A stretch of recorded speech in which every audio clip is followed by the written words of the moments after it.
What's up, everybody? Thralls Metal here once again. I'm Necrotic. I'm Jammin, John. And we have yet another album review. So, another one that came out this week that I definitely want to go over because I've been listening to this band pretty much from their start was the latest offering from Angerot, Seofon. I have no idea what that word means, but that's what the album's called. This also comes out on the 11th of July on Redefining Darkness Records. This band formed in 2017 in Sioux Falls, South Dakota. Ya betcha. Yeah, we just went over a band from Wisconsin, and I could have pulled it for that one, but South Dakota, yeah, I kind of had to throw in a you betcha, or don't ya know. Anyway, this is this band's fourth album. I have been a fan since their first album, The Splendid Iniquity, which I got in the Metalhead box very, very early on.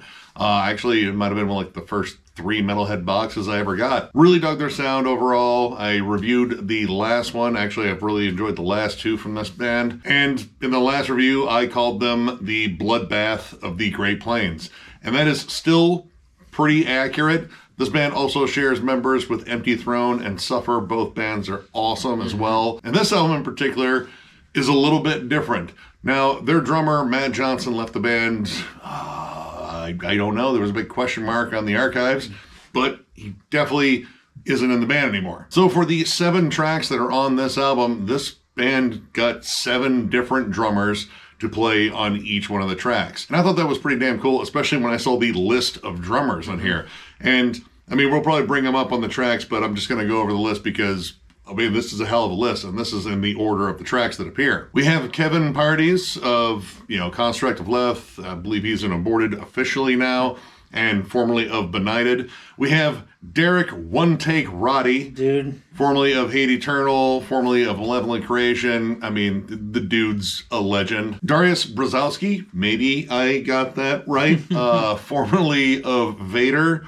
Pierce Williams, formerly of Skeletal Remains, and Agnomatum, formerly of Torture Rack, solid drummer, solid dude. Marco Pizzarella, or Lord Marco, formerly of Brain Drill, also in 6 Feet Under, where he doesn't get a chance to do the stuff that he does in Brain Drill. Thomas Haywood, formerly of Abigail Williams, and I believe he's still in Humanity is Cancer, which I believe he plays guitars in that, not drums. And Zach Simmons of Goat Whore. This is quite a lineup of drummers. And I was curious to see what all they would bring to each one of these tracks. And baseline, this band's sound is still very much rooted in like HM2 death metal, but I feel like over the course of their albums, they've definitely progressed a little bit. They become more theatrical and more about like the darkness and, more atmosphere and such, rather than just beating you over the head with that absolutely amazing just buzzsaw guitar tone, which I welcome into all of my listening. But this one definitely was a little bit different. I got into these guys in 2020 with their second record, The Divine Apostate? I think that's what it, yeah. Because Nick said, hey, you want to hear a band from South Dakota that sounds like Bloodbath? And I said, sure. And sure enough, they were a band from South Dakota that sounds like Bloodbath. Plus, I'm a big fan of Empty Throne and Suffer. That last Suffer record was amazing. But yeah, been into them pretty much ever since then. And yeah, this record is pretty cool. While they have maintained their sound, the fact that they got 7 different, pretty awesome drummers to do this record is really kind of neat. And right from the rip, I do feel that this band's sound has definitely broadened a bit, because these first 2 tracks on here, honestly, if you've ever wondered what Behemoth would sound like with an HM2 tone, pretty much, this might be it right here. The first 2 tracks, Rapture of All That Is, and that's of OV, which is a very Behemoth move, and When Witches Dance are blasty, fast, a lot of distant riffs, heavy tremolos. It still has that biting, snarling HM2 tone, but vocally,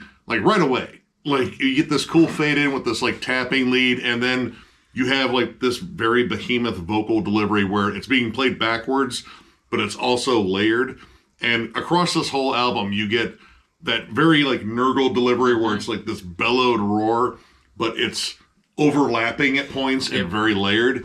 And it immediately kind of gives us kind of like a big kind of like blackened sort of vibe right out of the gate. And when we say Behemoth too, early on Behemoth, Zoskia Cutlass, Demigod, The Apostasy, stuff like that, when I really enjoyed Behemoth. And all these songs sound very sinister and very evil throughout. There's a ton of really neat dissonant tremolo going on here. So they're holding close to both the Behemoth sound and then also the Bloodbath sound, which is, what these guys do. Yeah, but I mean, honestly, this album doesn't sound like what I would call like the usual suspects when it comes down to like the HM2 sound. Like, it definitely has its moments. With No Eyes I See and Lying Tongues Removed are definitely more like straight up HM2 death metal. A little bit more modernized, so not entirely like, Entombed or Dismember, but a little bit more like Bloodbath overall. Lying Tongues Removed, especially, that song just sounds like a flat out Bloodbath song. Like, it's gnarly. The riffs are more, aggressive and chunky. Like, it's less about, like creating more atmosphere and making it sound sinister and dark.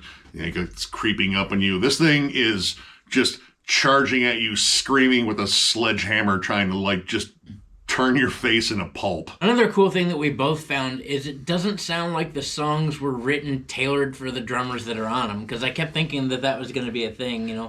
They did make Derek Roddy's song sound a little bit more evil, I will say, blasty. And blasty. I mean, it's Derek Roddy. I mean, you don't get a whole lot better than that in my mind. Not to say any of the drummers on this record were slouches by any means. Oh, no. But like they did give Derek Roddy a little bit more evil, blasty song, but it doesn't sound like they abandoned Angerot to make these tracks for these drummers. Yeah. I mean, granted, again, like, I think this band's sound has evolved past, like, just, like, the straight-up HM2 death metal worship.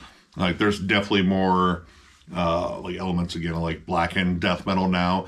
And that might be kind of carryover because, like, the two main writers for this band are also the two main writers for Empty Throne. Musically, there are points in here where I think, like, the only difference between those two bands is the HM2 tone overall, because this has that same very evil, dark, sinister vibe, but also has like the sense of scope that, like Behemoth has in terms of like making it sound like a lavish production, like it's larger than life. Like, this is The Exorcist, except fucking Michael Bay directed it, and now the fucking, the priest explodes and all that shit, and guts and CGI are fucking everywhere. That would ruin the film, to be honest. But in terms of like making things like huge and shit, I guess Michael Bay's good at that. Especially if he wants to make a film like a huge dumpster fire, he's also really good at that too. But yeah, the album is packed full of vicious breakdowns, snarling tremolos. Production on here, pretty solid, and for the most part, it sounds like the drums kind of have a universal mix. Yeah. There are some drums that do stand out in terms of like production. I will say on her song, Of Feathers and Ivory, which is Lord Marco's track, definitely sounds a little bit more crisp, and like, I don't know, part of it makes me think it's an electronic kit on that one. I don't know. The track is definitely faster than 6 Feet Under. Of course, a lot of things are. It is nice to hear Marco actually get to play his drum kit instead of whatever the hell is happening on Nightmares Made Flesh. We'll just say that. You could do like all of that one-handed, I'm pretty sure. You could probably like chop off a foot and still do it. And then on Lying Tongues Removed, I thought the snare drum had a little bit more thwack to it. Like, it's got a little bit more reverb in there. I thought the drums sounded a little bit more punchy. And again, that song was like kind of like what I expect overall from this band. Like, again, it's just deeply rooted in that Stockholm sound. But when it came down to drum performances, this was one that kind of caught me off guard. Not as much as the next one I'll bring up, but this one was Pierce's. And Pierce, I know him from his work in Skeletal Remains. Dude's a beast behind the kid. Lots of blast beats. Like, he is just a fucking machine. But this one is a little bit more like D-beat friendly, a little bit more groovy. He has like the best breakdown on this entire fucking album. Agreed. Like, this breakdown, it's just got a sick riff. He's got a cool stuttered kick groove to it. Kind of remind me of the breakdown near the end of Mouth of Empty Praise, which is like one of the best fucking Bloodbath songs in my opinion. But yeah, I kind of expected him to be on the more blasty side. And he's got like blast beats, but they're done in pockets on that one. I like the fact that this is like a really groove-laden, just mean as shit song. Yeah, it's got some really cool like double kick gallops in it, and when it slows down for that breakdown, like that is just a big, open, beefy section, and he slows down really well with it and just kind of keeps it straightforward. And it's not to say he can't do that. We just know Pierce to be a very blasty drummer, a very dialed-in blasty drummer. So it was cool to see outside of that box a little bit. But the one that completely caught us both off guard was A Pact Made in Flesh and Wine, which that one features Thomas Haywood, which I know him from the two bands that I brought up, Abigail Williams and Humanity is Cancer. And only one of those he's actually playing drums on. But I don't know what happened here, but it was awesome. This track in particular made me think that this band may have given, some of the drummers like a lot of leeway in terms of like how creative they could be with the rhythms, because the song itself, like when it comes down to the riffs and such, it's doomy, like good sludgy harmonies, like it sounds dark and sinister. But Thomas's drum performance is like loaded with jazz swings, ghost notes, and just these clever as fuck fills. It's a jazz fusion death doom song. Yeah. Like if Gene Hoglan and Matt Halpern and Jay Posttones and like Sean Reinert all got together and said, here's a track, it would be like that. Like it's full of polyrhythms and ghost notes and very entertaining fills. And to me, especially with the riff that it's underneath, like it doesn't sound like anything that I would have imagined would have been under that riff. Like they could have kept it just a straight 4/4, slower groove, and it would have hit.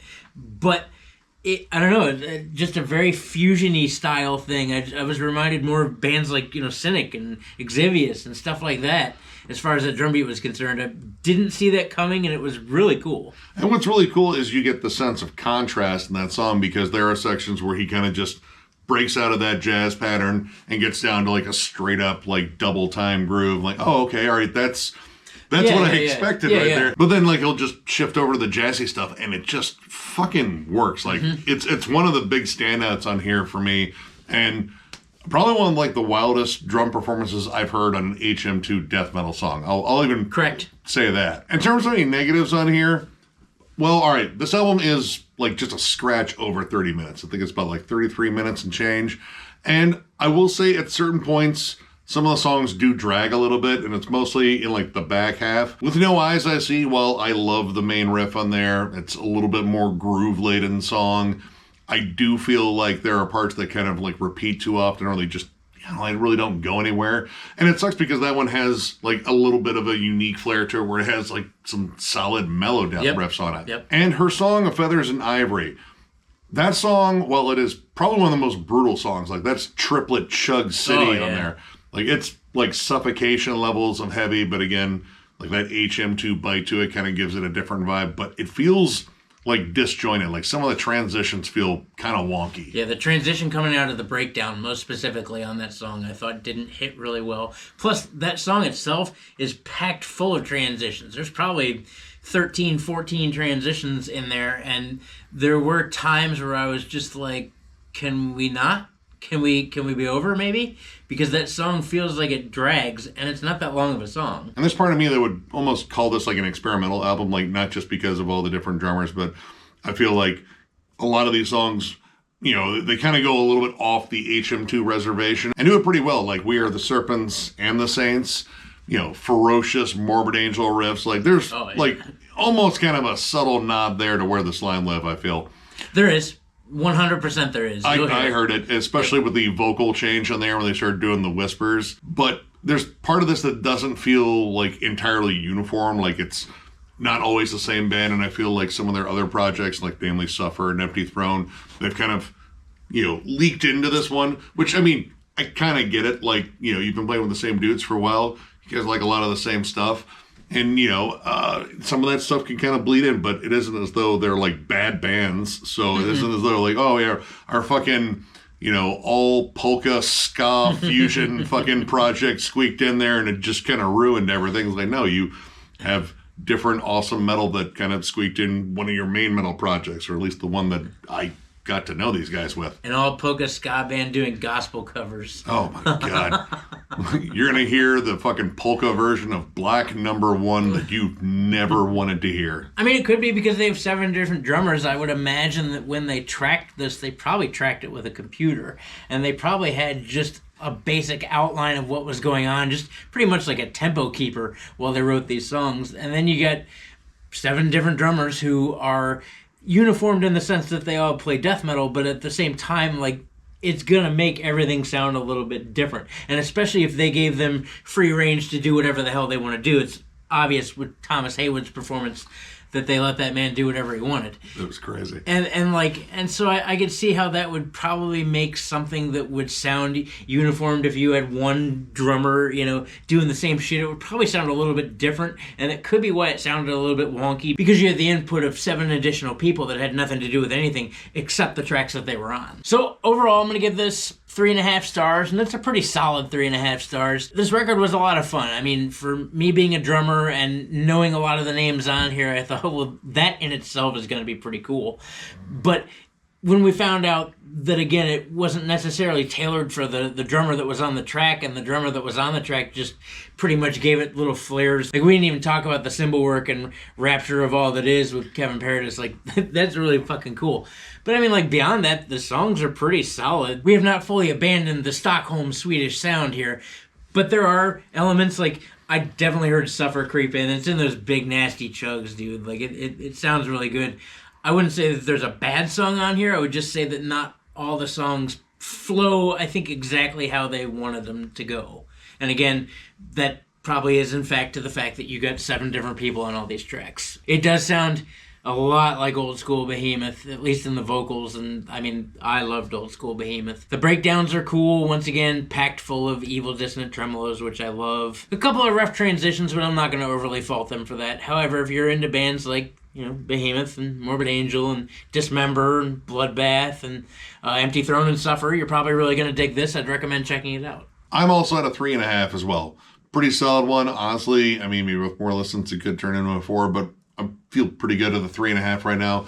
This is solid. This is brutal as hell. The riffs are savage. Again, I kind of got into this band with their first album, and I love that just fierce fucking HM2 sound that's on there. Like, the guitars in that album are so goddamn sizzly. But I like that this band has expanded their sound. It's grown more evil. It's grown more like, kind of like theatrical and over the top. They do what they do well. But again, I do kind of feel like some of their other projects are kind of bleeding into this one, and this one is like less its own thing. But again, what they're doing on here is pretty awesome, and bold move to go with like all these different drummers, because each one of these guys, you could get a completely different feel out of a song, which I think is kind of cool. Like, this gives it kind of a fun experimental edge.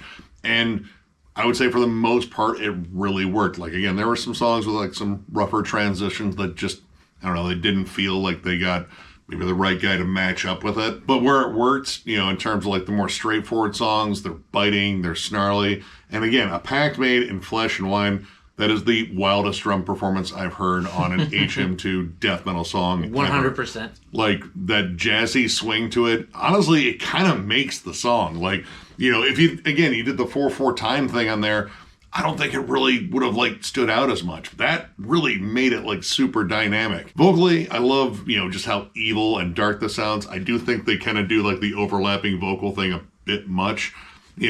I liked it, better in Suffer because you had like the Bill Steer, Jeff Walker effect. Yeah. But overall, this album's pretty damn solid.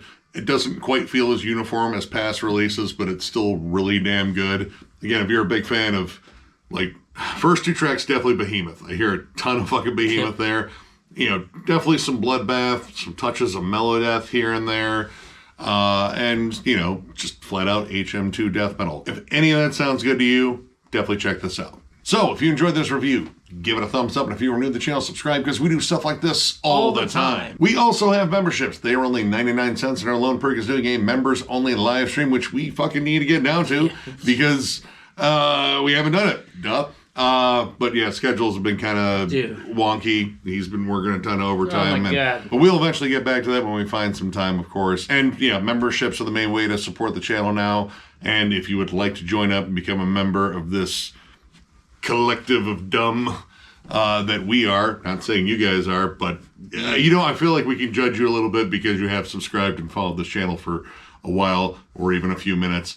Our stupidity is probably as infectious as COVID. Yeah, if you've only been here a few minutes, this will rub off on you, okay? Be forewarned that the stupidity collectively at this table, and Shredlord, you'll see him eventually, the stupidity will rub off. So if you like things like a functional brain, your thinky parts working correctly, you may not want to pay too much attention, but we're glad that you do. We're really glad that you're here. I don't want to undersell us either. So whether or not you hit that join button, that's cool. That members only stream will be stupid, So will the not members only stream, those are also stupid. Sometimes they even come with guest stars.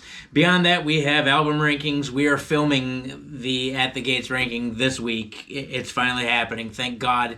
Because I've been on overtime for like 3 weeks at work and I'm done with that. Anyway, so discography rankings, Nick's never-ending collection updates, States of Metal, is it metal, is it not metal? We got the Thralls greatest hits that go in tandem with the discography rankings. We got a ton of shit going on. We do it all for you guys because we appreciate you being here. Thank you to everyone that has subscribed and even our non-subscribers that watch us. Thank you too. It's a pleasure to have you guys here. We couldn't do this without you. We probably would, I don't know, still do something. It probably wouldn't be like this, though. We appreciate it. Thank you for being here. I mean, we are giant losers. Really. So we probably would. He's taller, so he's a bigger loser. But just in height. In loserdom, you might have me beat. But anyway, tons of content coming in the future. So one more big thank you because you guys are awesome. And we will catch you later.